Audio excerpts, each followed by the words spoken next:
और जिन बच्चों ने एडमिशन ले लिया है उनका मोस्ट वेलकम, और जिन्होंने नहीं लिया उसका तो 2 गुना मोस्ट वेलकम। यानी कि जिन्होंने एडमिशन नहीं लिया है वो साइंस स्पेशल का ये जो बैच है ये आपको कैरियरबल एप्लीकेशन पे मिल जाएगा, आप इसको ज्वाइन कर सकते हैं। और बैच में इस साइंस स्पेशल के बारे में कुछ मैं स्टार्टिंग में आपके 5 मिनट लूंगी, उसके बाद अपने यहाँ से अपनी क्लास स्टार्ट हो जाएगी, बढ़िया तरीके से अपन पढ़ाई करेंगे। सो ये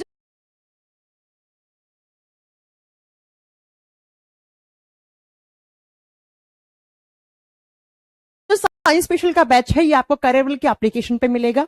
इसमें बायोलॉजी और केमिस्ट्री वाला पार्ट जो है वो मैं पढ़ाऊंगी, फिजिक्स वाला पार्ट एज यू नो कि अंकुर सर पढ़ाने वाले हैं यहाँ पे। और ये जो साइंस स्पेशल का बैच है इस बैच में हम थ्योरी के साथ साथ आपको प्रैक्टिस भी यहाँ पर हम हर एक चैप्टर, जैसे कोई भी चैप्टर आपको पढ़ाया उसके फिर आप क्वेश्चंस की प्रैक्टिस भी करोगे चैप्टर वाइज भी, और फुल आपको जो भी सब्जेक्ट है उनके भी आपको क्वेश्चंस आपको टेस्ट सीरीज की एप्लीकेशन पे मिल जाएंगे। और साथ में आपको इस बैच में हम डाउट क्लास वगैरह सब कुछ जो भी आप जितना भी आपका वन स्टॉप सॉल्यूशन है ये साइंस स्पेशल का बैच, यानी कि साइंस में जो भी आपको प्रॉब्लम आ सकती है, जिस भी टाइप की प्रॉब्लम आ सकती है वो सारे यहाँ पर हम आपको डिस्कस करने वाले हैं यहाँ पे। जब बात करेंगे कि मैम कैसे कैसे क्लासेस चलेंगी, क्योंकि मुझे पता है, हाँ भाई सभी को गुड इवनिंग, सभी को गुड इवनिंग। बहुत बढ़िया तरीके से राकेश आ चुके हैं, पंकज आ चुके हैं, उर्मिला आ चुकी है, राहुल कुमार आ चुके हैं। तो बहुत सारे बच्चों के कमेंट मुझे स्क्रीन पे दिख रहे हैं, नहीं दिख रहे हैं उनको भी मेरी तरफ से good evening and welcome to Careerable application. और हाँ मैं बात बता दूं इसमें कि मेरी जो क्लासेस है वो इवनिंग में चलने वाली है, बाकी आपका एक सब्जेक्ट है वो आपका मॉर्निंग में हो जाएगा, वो आपका फिजिक्स या जो भी आपको केमिस्ट्री भी मेरे को पढ़ाना होगा। तो हाँ बायोलॉजी और केमिस्ट्री राहुल जी बिल्कुल मैं दोनों सब्जेक्ट में ही पढ़ाने वाली हूँ यहाँ पर। आपको ये सारी तो मैंने इंट्रोडक्शन वाली वीडियो में भी डाल रखा होगा, वहां पर देख लीजिएगा। बायोलॉजी अभी पढ़ रहे हैं हम, नेक्स्ट वीक से अपनी केमिस्ट्री की क्लासेस भी स्टार्ट हो जाएंगी और फिजिक्स भी आपका चलेगा ही। अब बात करते हैं कि मैम ये जो बैच है वो कौन कौन से एग्जाम के लिए जरूरी है, यानी कि बहुत सारे बच्चों के यही डाउट आ रहे हैं। आप सभी लोग सबसे पहले मुझे कमेंट करके ये बताइए कि आप किस एग्जामिनेशन के लिए प्रिपेयर कर रहे हैं, है ना। जो मुझे पता लग जाएगा ना कि किस टाइप के बच्चे हैं, तो थोड़ा सा मुझे भी ये पता लग जाएगा कि इस बैच का किस तरीके का लेवल रखना है, किस तरीके के क्वेश्चंस मेरे को क्लास में ज्यादा डिस्कस करने हैं। जैसे अगर इसमें स्टेट पीसेस के बच्चे ज्यादा आए तो स्टेट पीसेस टाइप के क्वेश्चंस मैं डिस्कस करूंगी आपसे क्लास में, है ना। तो एक बार आप सभी लोग कमेंट करके मुझे ये बता दीजिएगा प्लीज कि आप किस एग्जाम की तैयारी कर रहे हैं, यानी कि किस एग्जाम को टारगेट करते हुए आपने ये साइंस स्पेशल का बैच ज्वाइन किया है। यहां पर मैं कमेंट देख पा रही हूँ एसएससी, उसके बाद है मैम एनडीए के एग्जाम के लिए, वेरी गुड। उसके बाद है मैम बीपीएससी, हाँ जी बिल्कुल बीपीएससी के लिए बिल्कुल हो जाएगा। मुझे मालूम है कि बहुत सारे बच्चे ने यहाँ पे बीपीएससी की साइंस पढ़ने के लिए बैच लिया होगा। बच्चों आप ना चाहे कोई पुलिस की तैयारी कर रहे हो, चाहे एमपी पुलिस की, यूपी पुलिस की या दिल्ली पुलिस की, या आप इसके साथ अगर आप पटवारी वगैरह एग्जाम की तैयारी कर रहे हो, आप रेलवे के एग्जाम की तैयारी कर रहे हो, आप टीचिंग के एग्जाम की तैयारी कर रहे हो, साथ में अगर आप कोई स्टेट पीसीएस के एग्जाम की तैयारी कर रहे हो, तो उसमें जितना भी सारा साइंस का जो पार्ट आता है वो सारा हम इस बैच में कवर करने वाले हैं। तो बिल्कुल आप विश्वास रखिएगा कि बहुत ही जीरो लेवल से हीरो तक एकदम, कि जो एकदम बेसिक से जो साइंस होती है और जो एकदम एनडीए सीडीएस स्टेट पीसीएस के एग्जाम में जो साइंस आती है ना, वो पूरा अपन यहाँ पे कवर करने वाले हैं। आइए फिर स्टार्ट करते हैं अपनी आज की क्लास। आज की क्लास जो है वो बायोलॉजी की क्लास है। देखो बच्चों, जब भी आप किसी भी एग्जाम की तैयारी करते हैं तो आप सबसे पहले सिलेबस तो देखते होंगे ना कि क्या क्या सिलेबस है। और सिलेबस जब आप देखते हैं तो उसमें जीएस वाले पार्ट में आपको क्या मिलता होगा, जनरल साइंस मिलती होगी, है ना। जो जनरल स्टडी का पार्ट है उसमें लिखा हुआ होता है साइंस, यानी कि आपको यहाँ पे साइंस पढ़नी है। जब साइंस में बात करते हैं तो साइंस में 3 मेजर सब्जेक्ट आपको पढ़ने होते हैं। नंबर 1 पे बायोलॉजी, जिसको हम हिंदी में जीव विज्ञान कहते हैं। नंबर 2 पे फिजिक्स, जिसको हम भौतिक विज्ञान कहते हैं। और नंबर 3 पे केमिस्ट्री, जिसको हम रसायन विज्ञान कहते हैं। तो जनरल साइंस जिस भी एग्जाम के लिए आप तैयारी कर रहे हो उसमें आपको ये 3 मेजरली पढ़ना पड़ता है। हाँ, कुछ एग्जामिनेशन ऐसे हैं जिसमें ईवीएस इकोलॉजी से भी क्वेश्चंस बन जाते हैं, वो मैं बता दूंगी आपको कि किस टाइप से आपको कैसे क्या पढ़ना है, वो सारी बातें मैं आपसे डिस्कस कर लूंगी क्लास के बाद में, ठीक है बच्चों। अब इस जनरल साइंस की जो ब्रांच है बायोलॉजी, हम इसको पढ़ने वाले हैं आज की क्लास में। बायोलॉजी जिसको हम हिंदी में जीव विज्ञान कहते हैं। सबसे पहले आज और नेक्स्ट क्लास में मैं आपका कोई भी चैप्टर स्टार्ट नहीं करने वाली हूं। अब आप कहोगे मैं बिना चैप्टर स्टार्ट किए अब 2 घंटे क्या करोगे 2 क्लास में। बच्चों सबसे पहले मैं हर क्लास में 2 घंटे मैं आपको यही बताती हूं कि बायोलॉजी होता क्या है, यानी कि कहां से ये टर्म आया, इसका मीनिंग क्या है। बहुत सारे बच्चे कहते हैं कि मैम साइंस हमें टफ लगता है। मैं पूछती हूँ क्यों लगता है, कि अरे बायोलॉजी तो इसलिए टफ लगता है, बायोलॉजी में टर्म्स ऐसे होते हैं, बहुत सारे शब्द ऐसे होते हैं जो मैम हम सुनते नहीं है और जो हमें बहुत ही डिफिकल्ट लगते हैं। तो ऐसे ही कुछ टर्म्स, टर्मिनोलॉजी और कुछ इंट्रोडक्शन वाला पार्ट हम 2 क्लास में पढ़ने वाले हैं, है ना। थोड़ी सी हम इस बायोलॉजी में क्या पढ़ते हैं, किस टाइप के क्वेश्चंस आते हैं, ये क्या सिलेबस है, क्या मैं आपको पढ़ाने वाली हूं, ये 2 क्लास में हम डिस्कस करेंगे। सबसे पहले जो बोर्ड पे आपका नाम लिखा हुआ है क्या, बायोलॉजी, जिसको हम हिंदी में जीव विज्ञान कहते हैं, ये टर्म कहां से आया, इसका मीनिंग क्या है। बच्चों जो बायोलॉजी टर्म की बात करते हैं तो बायोलॉजी जो है वो ग्रीक भाषा के 2 शब्द से बना हुआ है, BIOS plus logos, BIOS plus logos. और बायोस का मीनिंग होता है यहां पर लिविंग या लाइफ। बायोस का मीनिंग होता है लिविंग या लाइफ। लिविंग को हम हिंदी में क्या कहते हैं, सजीव, लाइफ यानी कि जीवन। और लोगोस का मतलब होता है यहां पर ओलॉजी यानी कि टू स्टडी, यानी कि बायोलॉजी जनरल साइंस या साइंस की वो ब्रांच है जिसमें हम लिविंग्स के बारे में पढ़ते हैं या हम लाइफ के बारे में पढ़ते हैं, जीवन के बारे में पढ़ते हैं। हम ये कह सकते हैं कि biology is the branch of science in which we study about the life of livings. जीव विज्ञान विज्ञान की वह शाखा है जिसमें हम लिविंग्स के बारे में स्टडी करते हैं, सजीवों के बारे में अध्ययन करते हैं। अब आपके दिमाग में क्वेश्चन आ रहा होगा, व्हाट इज लिविंग।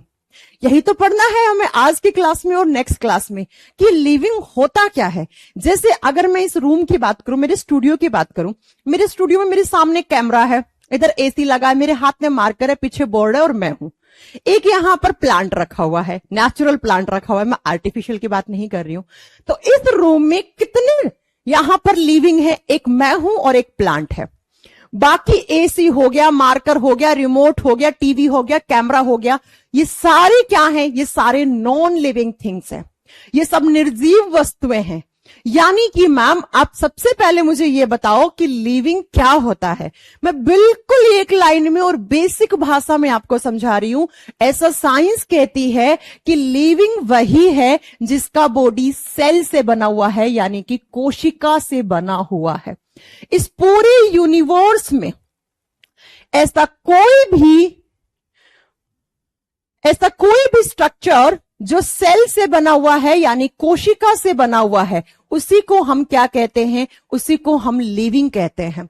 और इन्हीं लिविंग्स के बारे में पढ़ना, इन्हीं लिविंग्स के कैरेक्टरिस्टिक्स के बारे में पढ़ना, इन्हीं सजीवों के लक्षणों के बारे में पढ़ना ही क्या है, के बारे में पढ़ना ही बायोलॉजी है, जीव विज्ञान है। जैसे मैंने आपको एग्जाम्पल दिया, इस रूम में एक मैं लिविंग हूं और दूसरा यहां पे जो प्लांट रखा हुआ है, नेचुरल प्लांट रखा हुआ है, वो लिविंग है। आपके चारों तरफ आप जहां पर भी हैं, एक बार आप दिमाग घुमा के सोचिए कि आपके घर में अगर गाय, भैंस, घोड़ा, बकरी, कुत्ता, बिल्ली है ना, ये सब है, ये आपके घर में ग्रीन प्लांट्स लगे हुए हैं, हरे पेड़ पौधे लगे हुए हैं, और आप, ये सब क्या हैं, ये सब लिविंग्स हैं। क्योंकि ये सब किससे बने हुए हैं, ये सब सेल से बने हुए हैं, यानी कि कोशिका से बने हुए हैं। अब मैम नॉन लिविंग किससे बनते हैं, तो आप पढ़ोगे केमिस्ट्री या फिजिक्स में कि इस यूनिवर्स में, इस ब्रह्मांड में ऐसी चीजें, ऐसी वस्तुएं जो किससे बनी हुई हैं, जो एटम से बनी हुई हैं, जो परमाणु से बनी हुई हैं, उनको हम नॉन लिविंग्स कहते हैं, उनको हम निर्जीव वस्तुएं कहते हैं। तो ये एटम हम यहां पे नहीं पढ़ने वाले हैं।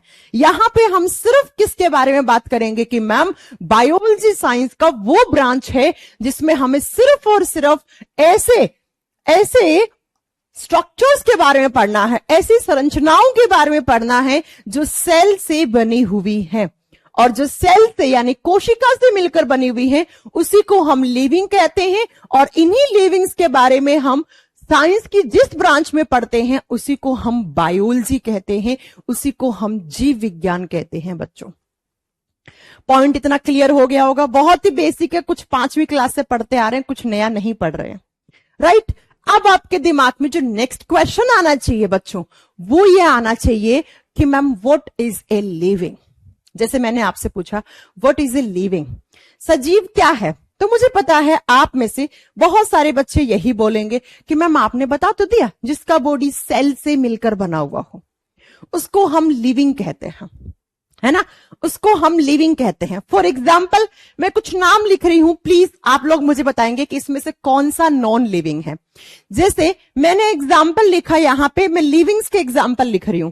पहला एग्जाम्पल है यहां पे प्लांट्स, सारे प्लांट्स का मतलब है ऑल ग्रीन प्लांट्स, सभी हरे पेड़ पौधे। दूसरा मैं लिख रही हूं एनिमल्स, एनिमल्स का मतलब होता है बच्चा जानवर। दूसरा एनिमल्स का मतलब जानवर, कुत्ता बिल्ली घोड़ा बकरी हम लोग। अरे मैम हम लोग थोड़ी ना एनिमल है, हम लोग थोड़ी ना जानवर है। बच्चों हमारा जो किंगडम है ना वो एनिमेलिया ही किंगडम है। हमारा जब क्लासिफिकेशन हुआ था तो हम लोग भी वहीं पे रखे गए थे जहां पर गाय भैंस घोड़ा बकरी सब है। हमारा जो मेजर किंगडम है that is animalia kingdom, animal kingdom. हाँ वो बात अलग है कि आगे चलकर हम मैमल्स कहलाए, हम स्तनधारी, आगे कैटेगरी में हम कहां चले गए, मैमल्स में चले गए। तो जब जब मैं एनिमल्स आपको लिखूं बोर्ड पे तो आप ये बात समझने की कोशिश करना कि भैया यहीं पर ह्यूमन बींग्स, ह्यूमंस भी इंक्लूडेड हैं, यानी कि मनुष्य प्रजाति भी यहां पर शामिल है। ठीक है बच्चों, इसके साथ नेक्स्ट मैं लिख रही हूं एग्जाम्पल में बैक्टीरिया, और हिंदी में जिनको हम बोलते हैं जीवाणु। क्या मैम बैक्टीरिया भी लिविंग होते हैं? यस, मैंने जब लिविंग्स का एग्जाम्पल लिखा है तो मैंने बिल्कुल यहां पे लिखा है कि बैक्टीरियाज भी क्या होते हैं, लिविंग्स होते हैं।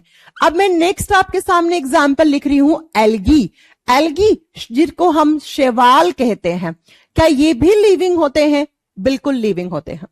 नेक्स्ट मैं लिख रही हूं बच्चा आपका फंगी, फंगी जिसको हम हिंदी में कवक या फफूद कहते हैं, क्या ये लिविंग होते हैं? आप सब लोग मुझे बताएंगे। एंड नेक्स्ट लास्ट एग्जाम्पल मैं लिख रही हूं वायरस, जिसको हम विषाणु कहते हैं, और आप सब जानते हैं वायरस नाम से तो बहुत अच्छे से वाकिफ हैं, है ना। 2019 के बाद तो गांव गांव में सब लोग जानते हैं कि भाई वायरस नाम की कोई चीज होती है। अब मुझे आप ये बताओ कि मैंने जितने सारे एग्जाम्पल लिखे हैं उसमें से कौन सा एक नॉन लिविंग है, जो लिविंग नहीं है? देखो बच्चों ध्यान से सुनिएगा, plants, animals, bacterias, algae, fungus, ये सब क्या होते हैं? दे ऑल आर लिविंग्स, ये सब सजीव हैं। और सजीव होने के लिए क्या कैटेगरी होनी चाहिए? हम लिविंग किसको बोलते हैं? जिसका बॉडी किससे बना हुआ है? जिसका बॉडी सेल से बना हुआ है, कोशिका से बना हुआ है। इसका मतलब मैम ये सारे के सारे ऑर्गेनिजम्स हैं, ये सारे के सारे जीव हैं, ये किससे बने हुए हैं? ये सेल से बने हुए हैं। लेकिन बच्चा जब बात करते हैं वायरस की, वायरस में कोई भी सेल नहीं होती है, इसलिए हम वायरस को बोलते हैं एसेल्यूलर, एक कोशिकीय। यहीं से आपके क्वेश्चन स्टार्ट हो गए हैं। कहने को ये बायोलॉजी का इंट्रोडक्शन चल रहा है, लेकिन इस इंट्रोडक्शन से बतेरे क्वेश्चन बनेंगे। समझ में आ रही है ना चीजें? पंकज जी कह रहे हैं आप अपना नाम बताइए। पंकज जी मेरा नाम काजल है और मैं आपको बायोलॉजी और केमिस्ट्री पढ़ाने वाली हूं इस बैच के अंदर। ओके पंकज जी, और भी इसके अलावा कुछ पूछना हो तो आप पूछ सकते हैं मेरे से। ठीक है, अभी आप नहीं जानते होंगे, लेकिन जब आप 2-3 क्लास कर लेंगे मेरे से तो आई एम श्योर आप बहुत अच्छे से जान जाएंगे मुझे। ठीक है बच्चों, बात समझ में आई मेरी कि वायरस क्या होते हैं? वायरस को हम कहते हैं एसेल्यूलर, यानी कि अकोशिकीय। इसके अंदर किसी भी टाइप की सेल नहीं होती, और जिसमें सेल नहीं होती उसको हम लिविंग बोल सकते हैं क्या? नो बच्चों, उसको हम लिविंग नहीं बोल सकते। अब आपके माइंड में नेक्स्ट क्वेश्चन यही आ रहा होगा कि मैम ये बताइए, तो हम वायरस को फिर बायोलॉजी में क्यों पढ़ते हैं? आना चाहिए ना। हमने ऊपर क्या लिखा? हमने लिखा कि बायोलॉजी ऐसी ब्रांच है जिसमें हम किसके बारे में स्टडी करते हैं? लिविंग्स के बारे में स्टडी करते हैं। इसका मतलब हम बायोलॉजी में plants, animals, bacterias, algae, fungi सब पढ़ने वाले हैं। बिल्कुल पढ़ने वाले हैं हम। और हम वायरस भी पढ़ते हैं बायोलॉजी में। क्यों पढ़ते हैं फिर वायरस को हम यहां पे? बच्चों मेरी बात को बहुत ध्यान से सुनना। वायरस भले ही लिविंग नहीं होते हैं, वायरस सजीव नहीं होते हैं, लेकिन वायरस ना जब कभी किसी होस्ट सेल में चले जाते हैं, जब कभी किसी होस्ट सेल का मतलब है कोई पोषिता कोशिका, यानी कि ऐसी सेल जिसके अंदर जाकर वो अपना लालन पोषण करना शुरू कर देता है, उसको हम होस्ट सेल कहते हैं। वायरस को जैसे ही कोई होस्ट सेल मिलती है, अब ये होस्ट सेल का मीनिंग क्या है? ये बॉडी है, ये एक लिविंग बॉडी है। ये किसी प्लांट की हो सकती है, ये किसी बैक्टीरिया की हो सकती है, ये हमारी हो सकती है, ये गाय भैंस घोड़ा बकरी किसी का भी बॉडी हो सकता है, किसी का भी शरीर हो सकता है। और उसके शरीर में जाकर और उसका शरीर इस वायरस के लिए होस्ट सेल कहलाएगा। समझ गए मेरी बात? जैसे कोरोना अगर मेरे बॉडी में आ गया तो मेरा बॉडी कोरोना वायरस के लिए क्या है? एक होस्ट सेल की तरह काम कर रहा है। मेरी सेल्स होस्ट सेल की तरह काम कर रही हैं। किसके लिए? कोरोना वायरस के लिए। तो बच्चों, वायरस जब बाहर था तो वो एसेल्युलर था, यानी कि वो नॉन लिविंग था, मतलब इसमें सेल नहीं थी। और जिसमें सेल नहीं होती उसको हम क्या बोलते हैं? उसी को तो हम नॉन लिविंग कहते हैं, उसी को तो हम निर्जीव कहते हैं। लेकिन बच्चों, जैसे ही वायरस को कोई बैक्टीरिया, कोई गाय भैंस घोड़ा बकरी जानवर, हम लोगों का किसी का भी बॉडी मिल गया, किसी का भी शरीर मिल गया, और उसके अंदर जाकर वो किसकी तरह बिहेव करना शुरू कर देता है? वो लिविंग्स की तरह, वो सजीव की तरह बिहेव करना शुरू कर देता है। यानी कि मैम आप ये कह रही हैं कि वायरस को हम नॉन लिविंग्स और लिविंग्स दोनों की तरह बिहेव करते हुए देखते हैं। बिल्कुल हाँ बच्चों, इसीलिए हमें वायरस बायोलॉजी में पढ़ना पड़ेगा। क्यों पढ़ना पड़ेगा? क्योंकि वायरस जैसे ही किसी होस्ट सेल में जाता है तो वो वहां पर लिविंग बॉडी की तरह बिहेव करना शुरू कर देता है। वो वहां पे सजीव की तरह काम करना शुरू कर देता है। यानी कि जैसे हम लोगों की बॉडी के अंदर जितनी भी रिएक्शंस होती हैं, जो भी हमारे बॉडी में वाइटल रिएक्शंस होती हैं, जो जैविक क्रियाएं होती हैं, वो सब वायरस भी करना शुरू कर देता है। इसीलिए वायरस खतरनाक माने गए हैं। ठीक है, इसका मतलब मैम आप ये पढ़ा रही हो कि हमें ये सब बायोलॉजी में पढ़ना है? हाँ जी बिल्कुल। क्यों? क्योंकि ये सब क्या है? लिविंग्स। और लिविंग्स के बारे में स्टडी करना है तो क्या कहलाता है? बायोलॉजी कहलाता है, जीव विज्ञान कहलाता है। अब जरा नेक्स्ट क्वेश्चन हमारा इस स्लाइड से क्या बन गया? आपसे पूछ ले कि एसेल्युलर ऑर्गेनिज्म कौन है? एक अकोशिकीय जिसमें सेल नहीं होती है वो कौन है? आप बताओगे वो वायरस है। पहला क्वेश्चन, वायरस जिस सेल के अंदर जाके इन्फेक्शन करता है, जहां पे अपना घर बना लेता है, जहां पे रहता है, उस सेल को हम क्या कहते हैं? उसको पोषिता, उसको होस्ट सेल कहा जाता है। और बच्चों, नेक्स्ट जो क्वेश्चन बनेगा वो ये बनेगा बच्चा, आप खुद सोचिए कि वायरस जब तक इस होस्ट सेल में नहीं आया था तो ये किसकी तरह काम कर रहा था? ये नॉन लिविंग की भांति काम कर रहा था। बिल्कुल मैम, ये एक निर्जीव की तरह काम कर रहा था। और जैसे ही इसको होस्ट सेल मिली, उसके बाद ये किसके जैसे काम करना शुरू कर गया? ये लिविंग की तरह, ये सजीव की भांति काम करना शुरू कर दिया। तो क्या मैं ये कह सकती हूं वायरस में नॉन लिविंग और लिविंग दोनों के कैरेक्टरिस्टिक्स पाए जाते हैं? वायरस निर्जीव और सजीव दोनों की भांति काम कर सकता है? यस मैम, आप बोल सकते हो। इसका मतलब virus is the connecting link between non living and living, यानी कि वायरस को योजक कड़ी माना गया है।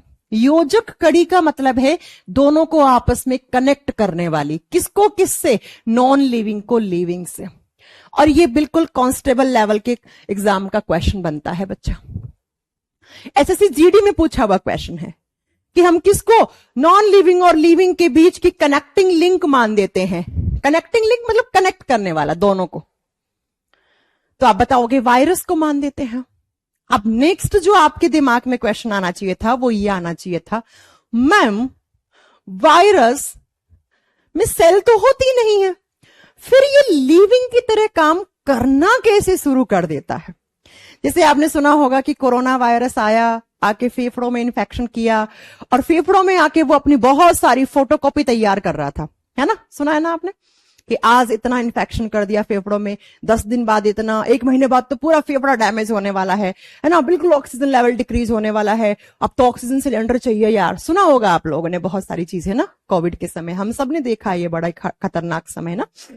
सो बात यह आती है बच्चों कि वायरस लिविंग की तरह किसके मतलब क्यों काम करना शुरू कर देते हैं, ऐसा क्या होता है वायरस में। यानी कि आपको मैं एक लाइन में बताऊं तो कोरोना वायरस था, बिल्कुल था, उसने इतनी तबाही, यानी कि कोरोना वायरस नहीं, सारे वायरस, आपने सोचा होगा हर साल नया वायरस आता है। अरे अभी देखो जीका वायरस चल रहा है, कितना चल रहा है, उससे पहले नीपा वायरस चल रहा था, उससे पहले बर्ड फ्लू वाला वायरस चल रहा था। हर साल कोई ना कोई नया वायरस या कोई पुराना ही वायरस वापस से आ जाता है। अभी आप देख रहे होंगे चाइना में फिर से एक नया वायरस। बिल्कुल डरने की जरूरत है कि जिस तरीके से चाइना ने कोविड के बारे में इतना बचा के रखा था, उसके बाद अचानक से ये वेपन की तरह निकल के आया, वैसे ही एक नया वायरस अभी चाइना में बहुत घूम रहा है। मैं बात करूंगी किस टाइप का वायरस, इसकी कंपैरिजन किससे कर रहे हैं, अभी बताएंगे आपको, उसके लिए एक अलग से सेशन ले लेंगे, इसमें पढ़ने की जरूरत नहीं है। तो मैंने कहा वायरस में ऐसा क्या होता है कि वो लिविंग की तरह या इतना आतंक मचाते हैं वायरस, है ना। तो वायरस में क्या होता है बच्चों, जरा ध्यान से सुनिएगा, ये सारा इंट्रोडक्शन का पार्ट है, ये बेसिक है, और ये आपका जब तक क्लियर नहीं होगा मैं कोई चैप्टर नहीं स्टार्ट करने वाली हूं, क्योंकि मैं आपको चैप्टर पढ़ा रही होंगी सेल वाला, तो वहां पे आप मेरे से ये उम्मीद मत करना कि मैं आपको ये बताऊंगी कि किसमें सेल होती है किसमें नहीं होती है। इंट्रोडक्शन का मीनिंग ही यहां पे ये है 2 क्लास लेने का, कि भैया आपको ये समझ में आ जाए कि कुछ टर्म्स हैं, कुछ बेसिक होता है बायोलॉजी का जो तो हर एक बच्चे को पता होना चाहिए। अगर आप साइंस पढ़ रहे हैं, आगे चैप्टर पढ़ रहे हैं, समझ रहे हैं आप, तो ये बेसिक में, इसीलिए मैं चाहती तो अभी मैं एक नया चैप्टर स्टार्ट कर सकती थी आपका, लेकिन नहीं, मैंने आपको कहा ना, आपको एक ही बार साइंस पढ़ना है, बार बार नहीं पढ़ना है, आपको नहीं पढ़ना है, फिर आपके छोटे भाई बहन पढ़ेंगे साइंस, है ना। तो मेरा वही उद्देश्य है कि मैं इस तरीके से आपको पढ़ाऊं कि उसके बाद आपको वापस से पढ़ने की रिक्वायरमेंट ना लगे, है ना। चलिए सुनो, मैंने कहा कि वायरस किस चीज की वजह से इतना आतंक मचाते हैं। बच्चों जब भी हम एक कॉमन वायरस की बात करते हैं ना, तो वायरस 2 चीजों से बना हुआ होता है, ध्यान से सुनना। वायरस का ये ऊपर वाला, ये वाला जो स्ट्रक्चर है, इसको बोलते हैं वायरस का कवरिंग, कोट, वायरस का कोट या कवरिंग, और ये बना हुआ होता है प्रोटीन का, है ना। आपने कोरोना वायरस की स्ट्रक्चर देखी होगी, तो आपने देखा होगा कोरोना वायरस क्राउन जैसा लगता है, उस पे ऐसे कीले लगी हुई होती हैं, और ये कीले प्रोटीन की बनी हुई होती हैं, ऐसा आपने सुना होगा ना, जब कोविड बहुत ज्यादा पीक पे था तब। तो ये प्रोटीन का बना हुआ होता है, और वायरस के अंदर की तरफ यहां पे क्या होता है, तो यहां पे होता है वायरस का जेनेटिक मटेरियल। जेनेटिक मटेरियल को हम हिंदी में कहते हैं आनुवांशिक पदार्थ। मैं किस क्वेश्चन का आंसर कर रही हूं आपका, मैं इस क्वेश्चन का आंसर कर रही हूं कि ये वायरस इतना आतंक क्यों मचाते हैं भैया, ऐसा क्या होता है कि ये बॉडी में आके लिविंग की तरह बिहेव करना शुरू कर देते हैं। कुछ तो होगा ना इनमें स्पेशल। आपने कभी नहीं सुना कि कोई बैक्टीरिया इतना आतंक मचा रहा है ना, कि पूरा लॉकडाउन जैसी स्थिति आ गई ना, समझ रहे हो आप। तो वायरस के अंदर की तरफ क्या होता है, उसका जेनेटिक मटेरियल होता है, उसका आनुवांशिक पदार्थ होता है। और बच्चों ये जो आनुवांशिक पदार्थ है ना, इसी की वजह से ही वायरस इतना आतंक मचाते हैं, इसी की वजह से ही वायरस हमारे बॉडी में आके इन्फेक्शन कर देते हैं, संक्रमित कर देते हैं हमारे शरीर को। इसी की वजह से वायरस हमारी बॉडी में आकर इतना सारा प्रॉब्लम कर देते हैं। अब ये जेनेटिक मटेरियल या तो होगा उसका डीएनए या होगा उसका आरएनए। अब आपको इनकी फुल फॉर्म पे नहीं जाना है, वो हम आगे पढ़ाएंगे आपको बहुत डिटेल में। दोनों नहीं हो सकते, मैंने बोला आइदर डीएनए और आरएनए, यानी कि एक वायरस में डीएनए आरएनए दोनों नहीं हो सकते, फिर तो वो बस खत्म कहानी। किसी वायरस में डीएनए होगा, किसी में आरएनए होगा। जैसे मैं आपको कोरोना वायरस की बताऊं, corona virus is RNA virus, ये आरएनए वायरस था, ठीक है। और इसी डीएनए और आरएनए की ही हेल्प से ये इतना आतंक मचाते हैं। यानी कि कोरोना वायरस जैसे ही मेरे बॉडी में आया, मेरे लंग्स में जाएगा, और लंग्स में जाने के वजह जाकर क्या करेगा, इसी आरएनए की हेल्प से अपनी बहुत सारी फोटोकॉपीज तैयार कर लेगा, अपनी फोटोकॉपी मशीन लगा लेगा अंदर ही, और बहुत सारी फोटोकॉपी तैयार करके अपने जैसे बहुत सारे वायरस बना के और मेरे पूरे लंग्स को डैमेज करना शुरू कर देगा। ठीक है बच्चों, तो आपको समझ में आ गया, कोई भी वायरस है वो दो चीजों का बना हुआ होता है, एक प्रोटीन से और दूसरा उसका जेनेटिक मटेरियल। और इसी जेनेटिक मटेरियल की हेल्प से ही वो किसी भी होस्ट सेल में जाके लिविंग्स की तरह बिहेव करना शुरू कर देता है। इसी की तरह, इसी के वहां जाएगा, उस सेल में खाना खाएगा, अपना घर बसा लेगा, वहां पे रिप्रोडक्शन यानी कि अपनी फोटोकॉपी तैयार करना लग जाएगा। और यही सब तो हमारे अंदर होता है, लिविंग्स का कैरेक्टर होता है, हमारे भांति ये काम करना शुरू कर गया। तो इन्हीं डीएनए और आरएनए की वजह से ही वो वायरस इतना आतंक मचाते हैं, ठीक है। और इस प्रोटीन की हेल्प से एंटर करते हैं हमारी सेल्स में, इसकी हेल्प से एंटर करते हैं हमारी सेल्स में। ओके बच्चों, समझ में आ गई मेरी बात? यहां तक मैंने क्या पढ़ाया, 5 मिनट में रिवाइज करती हूं। मैंने कहा बायोलॉजी साइंस की वो ब्रांच है जिसमें हम लिविंग्स के बारे में पढ़ते हैं। लिविंग्स कौन कौन होते हैं? प्लांट्स, बैक्टीरिया, उसके साथ आपको बताना है एल्गी, फंगस एंड जितने भी सारे ऑल टाइप्स ऑफ एनिमल्स। लेकिन बच्चा हम यहाँ पे वायरस भी पढ़ेंगे। वायरस क्यों पढ़ेंगे मैम? क्योंकि virus is the connecting link between non living and living. जो विषाणु होते हैं वो निर्जीव और सजीव के बीच का योजक कड़ी माने गए हैं, यानी कि जब तक वो होस्ट सेल में नहीं रहते हैं वो नॉन लिविंग होते हैं, होस्ट सेल में जाते ही वो अपने जेनेटिक मटेरियल की हेल्प से लिविंग्स की तरह काम करना शुरू कर देते हैं। लेकिन वायरस में किसी भी टाइप की कोई सेल नहीं होती है, और जो सेल नहीं है इसीलिए हम वायरस को एसेल्युलर कहते हैं, अकोशिकीय कहते हैं। पहला पॉइंट आप सबको समझ में आ गया बायोलॉजी के इंट्रोडक्शन से। ओके, चलें हम नेक्स्ट आगे चलें।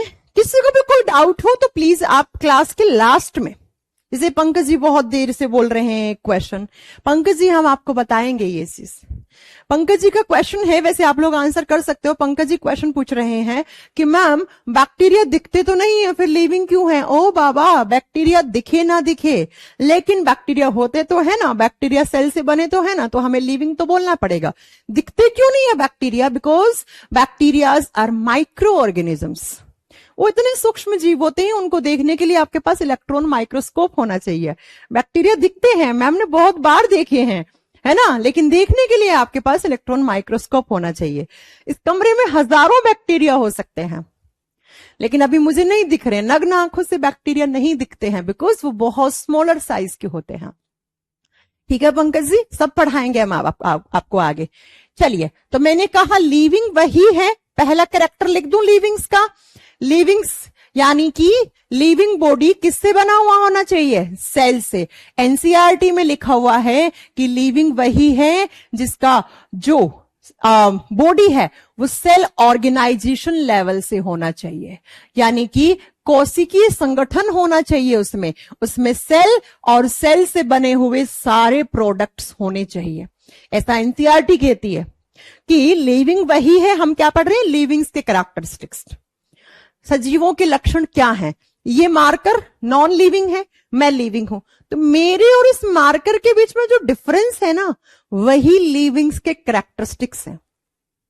मैं इस मार्कर से कैसे डिफरेंट हूं? क्योंकि मेरे बॉडी में सेल्यूलर ऑर्गेनाइजेशन है, यानी कि कोशिकीय संगठन है। अब कोशिकीय संगठन का मतलब क्या है, उसे सुनने की कोशिश करो। यानी कि कोई भी लिविंग बॉडी है, उसमें सबसे पहला जो स्ट्रक्चर बनता है उसको हम सेल यानी कि कोशिका कहते हैं। कोई भी लिविंग बॉडी बनाना है तो उसमें जो सबसे फर्स्ट वाली स्ट्रक्चर बनेगी, जो पहली प्रथम संरचना बनती है, उसको हम सेल कहते हैं। आप, मैं, गाय, भैंस, घोड़ा, बकरी, जानवर सब सेल से बने हुए हैं। एक सेल बन गया ऐसे, फॉर एग्जाम्पल इस तरीके से एक सेल बन गया। अब ये जो एक सेल है ना, इसमें एक बायोलॉजिकल प्रोसेस होता है, इसमें एक जैविक प्रक्रिया होता है जिसको हम सेल डिवीजन कहते हैं। ये सेल क्या करती है? अपने आप को डिवाइड करती है ऐसे, और डिवाइड करके 1 से 2, फिर इससे भी डिवीजन से बनेंगी, इसके डिवीजन से ही बनेंगी, और ऐसे करके करके कोशिका विभाजन की हेल्प से इस तरीके से बहुत सारी सेल्स का ग्रुप बन जाता है। बहुत सारी सेल्स का इस तरीके से एक समूह बन गया, एक ग्रुप बन गया।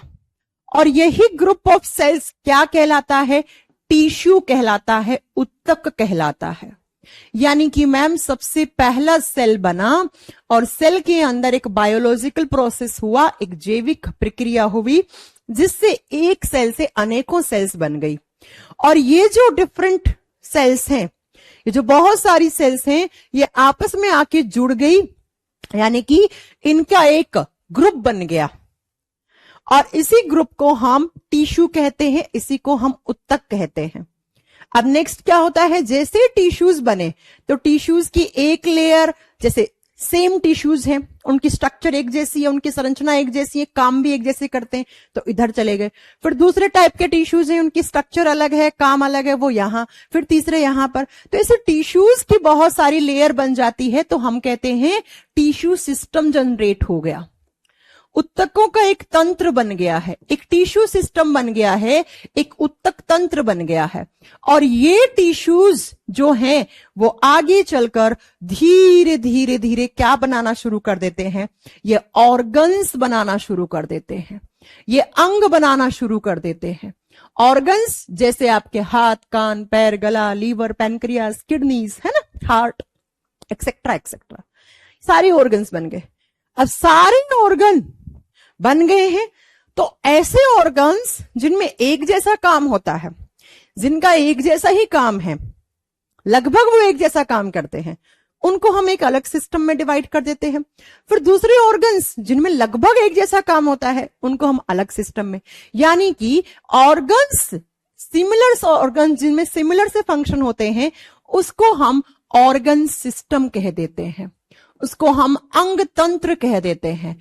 और ये ऑर्गन सिस्टम जब बन गए, जैसे आपने सुना होगा डाइजेस्टिव सिस्टम होता है, सर्कुलेटरी सिस्टम होता है, रेस्पिरेटरी सिस्टम होता है, स्केलेटल सिस्टम होता है, मस्कुलर सिस्टम होता है, रिप्रोडक्टिव सिस्टम होता है ना।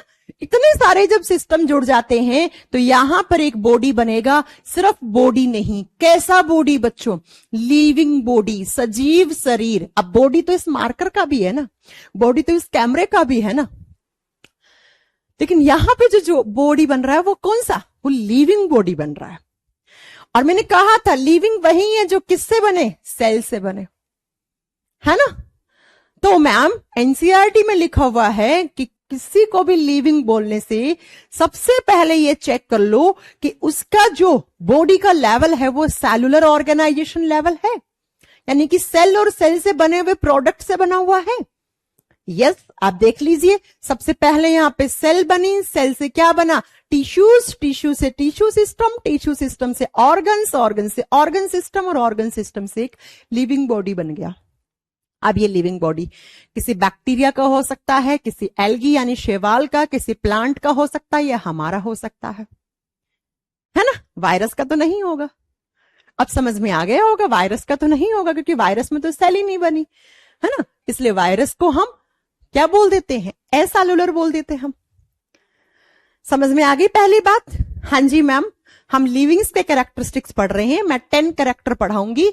अब बच्चों खुद से देख लो, क्या इस मार्कर में टिश्यू है, क्या इस मार्कर में सेल है, क्या इस मार्कर में ऑर्गन्स हैं, नहीं है ना। मेरे में बिल्कुल, मेरा बॉडी सेल से बना हुआ है, मेरे बॉडी में बहुत सारे टाइप के टिश्यूज हैं, जैसे बोन्स हो गई, जैसे एक टाइप के टिश्यू होते हैं जिनको हम बोलते हैं आपके वस्कुलर टिश्यू, ऐसे ही बहुत सारे टाइप के अलग अलग टिश्यूज होते हैं, आप आगे पढ़ोगे, है ना। और एपिथेलियल टिश्यू, बहुत सारे टाइप के टिश्यूज होते हैं, और ये टिश्यू जुड़ के ऑर्गन है, मेरे बहुत सारे ऑर्गन्स हैं, है ना। कुछ इंटरनल हैं जो दिख नहीं रहे हैं, कुछ एक्सटर्नल हैं जो दिख रहे हैं, है ना। और फिर एक लिविंग बॉडी बन गया मेरा। ठीक है बच्चों, तो लिविंग्स के एग्जाम्पल में वापस से रिपीट नहीं करूंगी, मैं कर चुकी हूं लास्ट स्लाइड पे। पॉइंट क्लियर हो गया, चलो मैम हो गया। अब दूसरा सुनो, साइंस क्या कहती है, आपकी एनसीईआरटी क्या कहती है। मैं नहीं, मैं सिर्फ आपको एनसीईआरटी पढ़ाऊंगी और कुछ नहीं, एनसीईआरटी ही पूरी साइंस का सार है। समझ में आ गया मैम कि लिविंग वही है जिसके बॉडी में सेल हो। ओके, मैंने भी मान लिया कि आपको समझ में आ गया। दूसरा क्वेश्चन जो मैं आपसे पूछना चाह रही हूं, मुझे बता दीजिए जरा, सेल के अंदर क्या होता है। हाँ जी, सेल के अंदर क्या होता है आप मुझे बताएंगे, कौन बच्चा बताएगा। अगर कोई आपसे पूछ ले कि भैया सेल के अंदर होता क्या है, मैंने सेल पढ़ लिया, cell is the basic unit of life, सब लोग किताबों में लिखी हुई चीज है, कोशिका शरीर की मूलभूत इकाई होती है, यानी कि सेल से ही, मैंने तो पूरा समझा दिया भैया सेल को हम बेसिक यूनिट क्यों कहते हैं। अब मुझे आप ये बताओ सेल के अंदर क्या होता है, क्या होना चाहिए सेल के अंदर। तो बच्चों जब भी कोई आपसे पूछे कि सेल के अंदर क्या होता है तो आपको बताना है प्रोटोप्लाज्म होता है, जीव द्रव्य होता है, जीव द्रव्य होता है। ओके, पॉइंट समझ में आया। और साइंस कहती है लिविंग वही है जिसकी सेल्स में क्या हो, प्रोटोप्लाज्म हो, जीव द्रव्य हो। अब क्वेश्चन आ गया भैया, व्हाट इज प्रोटोप्लाज्म। एनडीए के एग्जाम का क्वेश्चन है, समझ रहे हैं आप, एनडीए के एग्जाम का क्वेश्चन। मैं आपको हर क्लास में बताऊंगी, हर चैप्टर में आपको बताऊंगी कि किस टाइप के क्वेश्चंस कौन से एग्जाम में आते हैं। पता तो लगे ना कि बीपीएससी में कैसा साइंस आता है और कांस्टेबल के एग्जाम में कैसा साइंस आता है। तभी तो आप डिफरेंस क्रिएट कर पाओगे ना कि हमें क्या पढ़ना है और हमें क्या नहीं पढ़ना है, क्या टीचर ने पढ़ाया क्या नहीं पढ़ाया, तभी तो मालूम चलेगा ना। चलो देखिए प्रोटोप्लाज्म क्या होता है। अब एनडीए पूछेगा तो इतना आसान तो पूछेगा नहीं, है ना, कि प्रोटोप्लाज्म क्या होता है, कुछ घुमा के तो पूछेगा। चलिए जरा ध्यान से सुनना कि प्रोटोप्लाज्म क्या होता है बच्चा, क्योंकि यहां से 4-5 क्वेश्चन बनेंगे, फिर मत कहना कि इंट्रोडक्शन ही चल रहा है पंकज जी। पंकज जी बहुत परेशान है, काहे को इतना परेशान हो रहे हो, 2 क्लास मांग रही हूं आपसे, 2 से 3 क्लास दो, उसके बाद सब समझ में आएगा। उसके बाद ना आए तो आप मुझसे शिकायत कीजिएगा कि मैम कुछ समझ नहीं आ रहा है, क्या चल रहा है ना। 2-3 क्लास में तो टीचर की लैंग्वेज, टीचर का बोलने का तरीका, टीचर क्या लिख रहा है, कैसे लिख रहा है, कैसे पढ़ाएगा, ये सब आपको देना चाहिए टीचर को, ठीक है। और मैं कोई आज से नहीं पढ़ा रही हूं बच्चों, है ना। एप्लीकेशन प्लेटफॉर्म नया होगा, नया नहीं है। मैं आपको एक बात बता दूं कि कैरियरविल जब स्टार्ट हुआ था 2019 में, तब मैंने सबसे पहले साइंस स्पेशल के बैचेस यहाँ पे पढ़ाए हैं, साइंस एंड जीएस मैंने पढ़ाया है। जब यहाँ पर जो अभी टीचर्स हैं वो नहीं थे, कुछ और टीचर थे, तब भी मैंने पढ़ाया है। तो मेरे लिए नया प्लेटफॉर्म नहीं है, मेरे लिए रिवाइव हुआ है, वापस से मैंने इस पे बैच बनाया है। लेकिन ये नहीं है कि मैं इस प्लेटफॉर्म पे जुड़ी नहीं हूं। अगर कोई पुराना बच्चा होगा जो कैरियरविल के जीएस स्पेशल 1, 2, 3, साइंस स्पेशल 1, 2, 3 में पढ़ा होगा, वो पक्का मुझे जानता होगा, है ना, समझ रहे हैं आप। ठीक है बच्चा, अब बाकी इन सब से आप लोगों को कोई मतलब नहीं, आपको सिर्फ टीचर से मतलब होना चाहिए कि टीचर क्या पढ़ा रहा है, कैसा पढ़ा रहा है, एग्जाम में आ रहा है कि नहीं आ रहा है। एग्जाम में क्वेश्चंस आ रहे हैं तो मेरे से बन रहे हैं कि नहीं बन रहे हैं भैया। बहुत सारे बच्चे बहुत सारे बैचेस पढ़ लेते हैं, खूब अच्छा पढ़ाया टीचर ने, खूब अच्छा मैम हमने पढ़ा, लेकिन एग्जाम में क्वेश्चंस नहीं बन पाए। वही तो नहीं करना है अपन को, है ना। चलो प्रोटोप्लाज्म क्या होता है वो सुनो। कोई भी सेल है, मैं किसी टाइप की सेल की बात नहीं कर रही हूं, ठीक है, कि किसकी सेल है क्या है, मैंने बस ये बोला कोई सेल है। फॉर एग्जाम्पल ये सेल है, इस सेल के चारों तरफ एक मेम्ब्रेन लगी हुई होती है इस तरीके से। मेम्ब्रेन का मीनिंग होता है झिल्ली, इस तरीके से झिल्ली लगी हुई होती है। और इस झिल्ली को, इस मेम्ब्रेन को हम कहते हैं सेल मेम्ब्रेन। इसको हम क्या बोलते हैं, सेल मेम्ब्रेन बोलते हैं, कोशिका झिल्ली बोलते हैं। जो सेल्स होती हैं उन सेल्स के चारों तरफ एक मेम्ब्रेन लगी हुई होती है, एक झिल्ली लगी हुई होती है, उसको सेल मेम्ब्रेन या प्लाज्मा मेम्ब्रेन या प्लाज्मा लेमा भी बोलते हैं आप इसको, आगे हम पढ़ेंगे बहुत डिटेल में, ठीक है।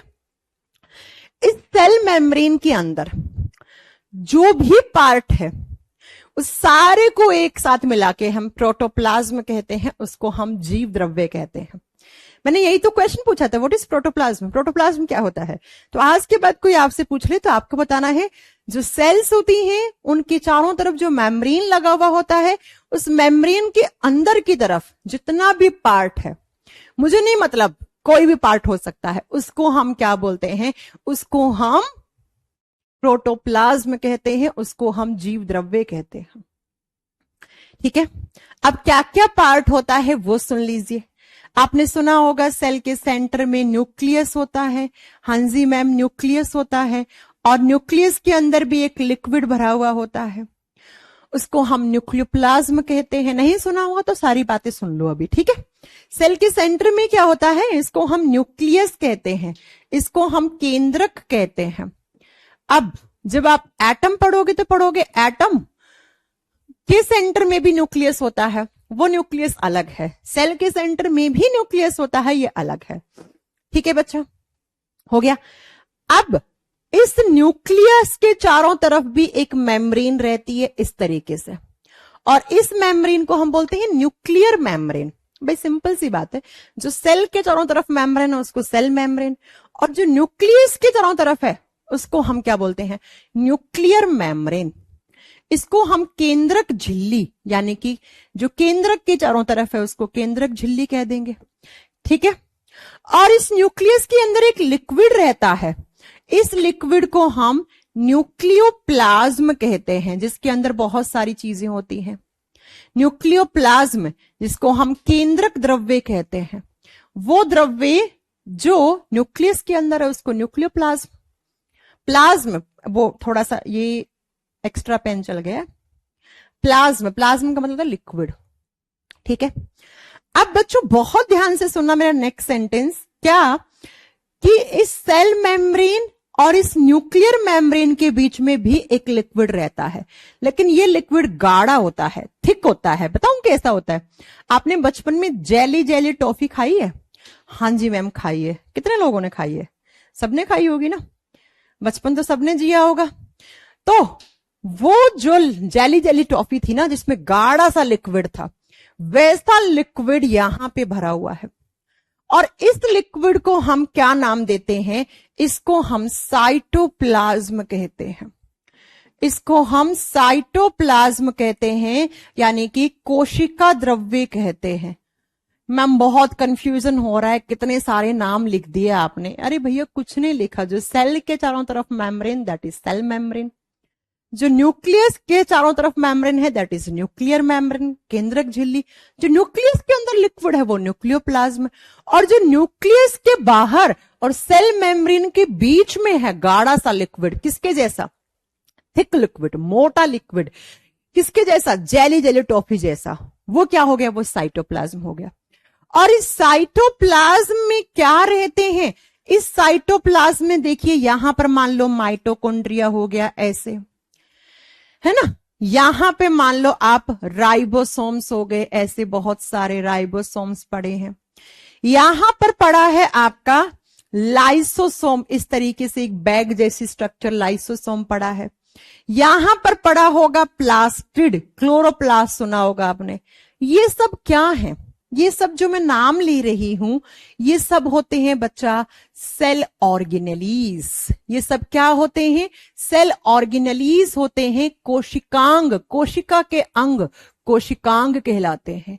सेल ऑर्गेनेलीज जो सेल के अंदर है। तो मैंने कहा था प्रोटोप्लाज्म क्या होता है, उसी चीज को मैं आपको समझाने की कोशिश कर रही हूं।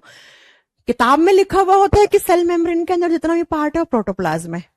अब अगर किताब से समझ में आ जाता है तो आप मेरे से क्यों पढ़ते, है ना। अब मैं आपको ये बता रही हूं कि इस सेल मेम्ब्रेन के अंदर होता क्या है। तो बच्चों आप बोर्ड पे देख लो, ये सारा पार्ट सेल मेम्ब्रेन के अंदर ही होता है। ये सब कुछ ही तो कहां पे है? सेल मेम्ब्रेन के अंदर है। अब क्या क्या, अब क्या क्या, तो सुनो, प्रोटोप्लाज्म किस किस चीज से मिलकर बना हुआ होता है?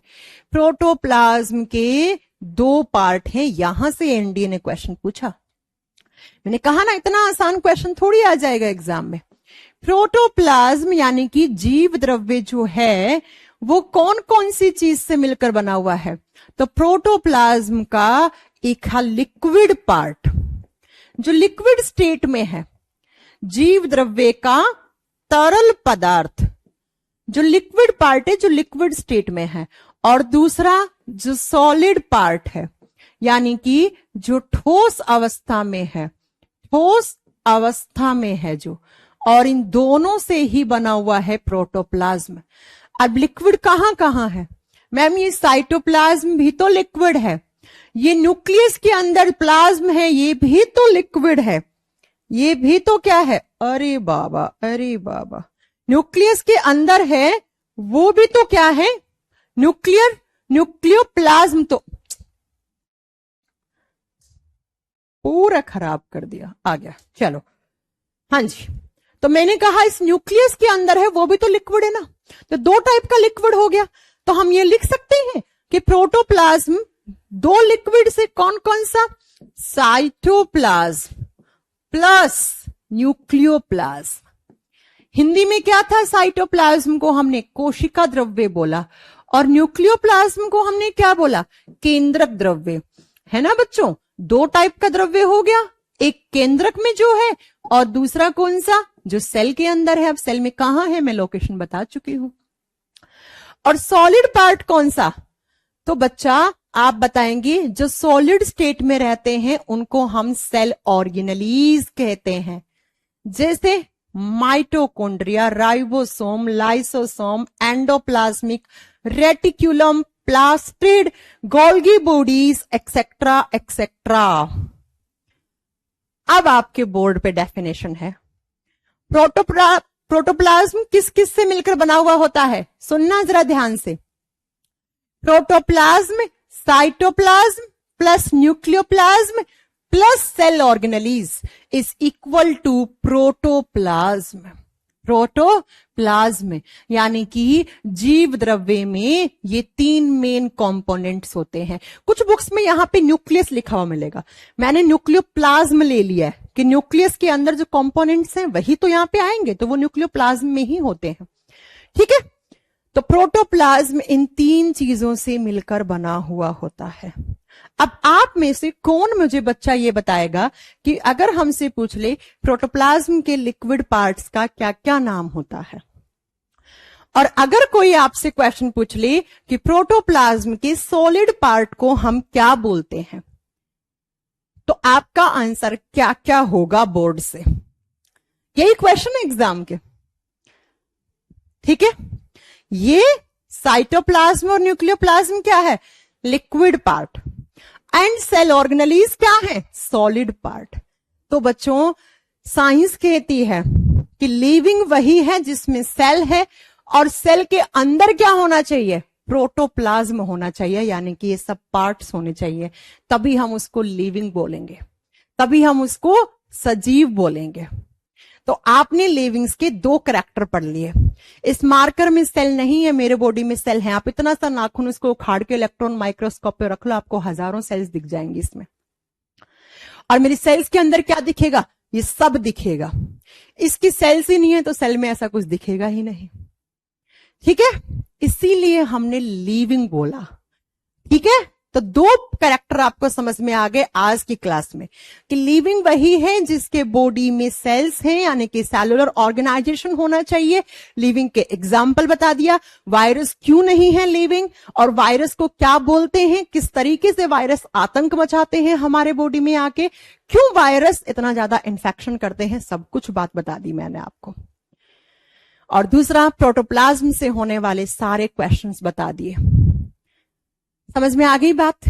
अब हम तीसरा कैरेक्टर पढ़ेंगे कि भैया हम किसको कहते हैं लिविंग। लिविंग के लिए क्या मैम दो ही लक्षण काफी हैं कि सेल और प्रोटोप्लाज्म होना चाहिए, ना ना ना ना। तीसरा, थर्ड, कि भाई लिविंग हम किसको बोलेंगे, हम लिविंग्स किसको बोलेंगे, तो आप बताओगे लिविंग बॉडी के अंदर होनी चाहिए मेटाबॉलिज्म। मेटाबॉलिज्म होना चाहिए। मेटाबॉलिज्म का मतलब होता है चापचय, यानी कि लिविंग बॉडी वही है जिसके बॉडी में मेटाबॉलिज्म हो रहा है, जिसमें मेटाबॉलिज्म हो रहा है। बहुत बार आपने अक्सर ये मेटाबॉलिज्म टर्म सुना होगा ना। कितने बच्चों ने सुन रखा है मुझे कमेंट करके बताइएगा एक बार स्क्रीन पे। क्या होता है मेटाबॉलिज्म, बोलते ना मेटाबॉलिक रेट गड़बड़ाई हुई है यार आजकल तो मेरी, है ना, सुना होगा आपने।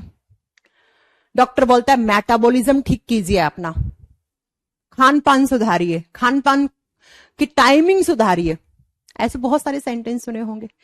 ठीक है बच्चों, तो मेटाबॉलिज्म हम नेक्स्ट क्लास में पढ़ेंगे, what is metabolism. Next class में बाकी के 7 कैरेक्टर करने की कोशिश करेंगे पूरे।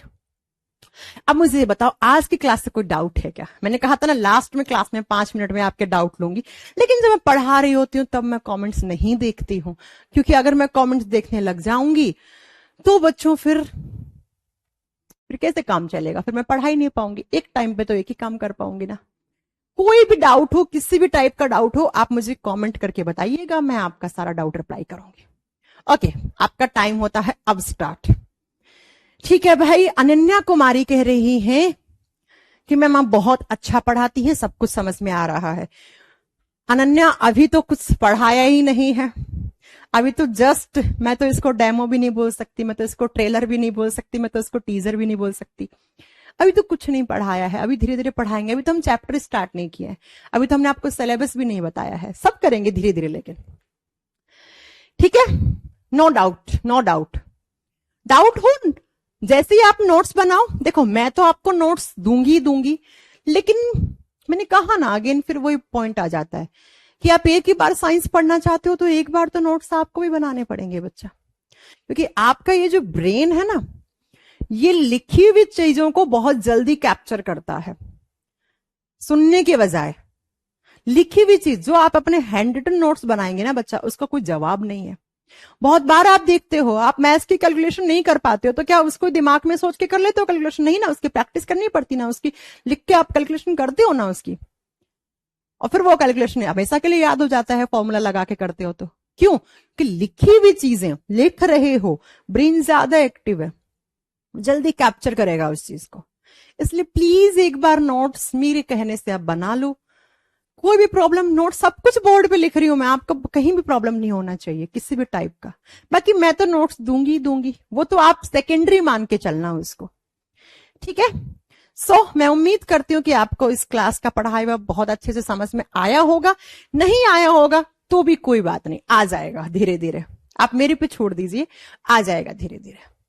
तो आज की क्लास यहीं तक है, नेक्स्ट क्लास हम आपसे स्टार्ट करेंगे, नेक्स्ट क्लास में आपसे मिलते हैं। And thank you so much जिन बच्चों ने अभी तक बैच परचेज नहीं किया है, जो यूट्यूब वगैरह पे क्लासेस देख रहे हैं, तो आप कैरियरविल का एप्लीकेशन डाउनलोड करके वहां से साइंस स्पेशल का जो न्यू बैच है वो आप ज्वाइन कर सकते हैं। साइंस सब्जेक्ट स्पेशल की कैटेगरी में आपको मिल जाएगा। बहुत सारे बच्चों को ये लगता है कि मैम कैसे बैच ज्वाइन करें, तो यहाँ पे एक हेल्पलाइन नंबर दिया हुआ है, इसमें ऊपर ही ऊपर सबसे ऊपर, तो उस हेल्पलाइन नंबर पे फोन करके भी आप ज्वाइन कर सकते हैं। अदरवाइज कैरियरविल की एप्लीकेशन डाउनलोड करके आप लॉग इन करेंगे तो वहां पे सब्जेक्ट स्पेशल की कैटेगरी होगी, वहां पे आपको साइंस स्पेशल का बैच शो हो जाएगा या न्यू कैटेगरी में हो जाएगा, आप वहां से बैच को ज्वाइन कर सकते हैं।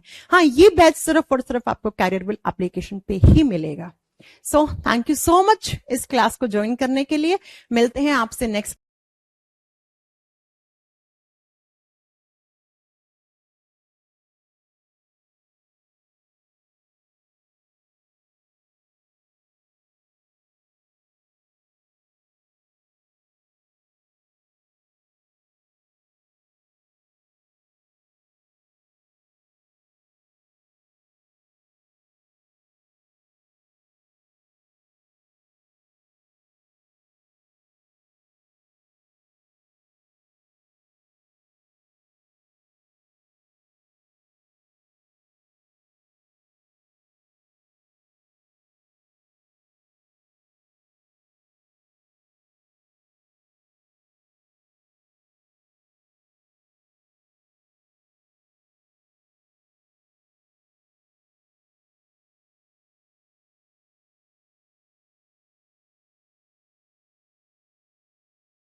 you